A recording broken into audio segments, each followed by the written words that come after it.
Ադրբեջանը ստուգում է մեր բեռները, որ գալիս են։ Միանշանակ, ընդ որում իրենք ասել են, մենք ոչ մի միջազգային կառույց, որպես այդպիսի նման գործառույթ իրականացնող մեր տարածքում չենք հանդուրժում, չենք ընդունում։ Այդ գործառույթը վերապահված է բացառապես մենք ենք անելու, այսինքն եթե իրենց պարագայում ուլտիմատումի տեսքեր այն, որ պետք է հայ սահմանապահի հետ ֆիզիկական կոնտակտ տետատետ հանդիպում չլինի, իրանց պարագայում հասկանալի։ Այսինքն կարծում եք, որ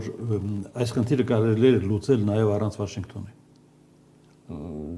Ես չեմ կարծում, որ չէ, տեսեք, եթե Ադրբեջանին մնա, բնականաբար Ադրբեջանը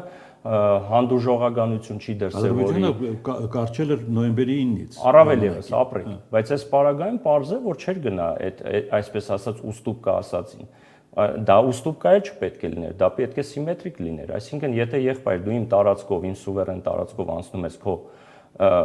տարածք, հետեւաբար նույն տրամաբանությամբ ես պետք է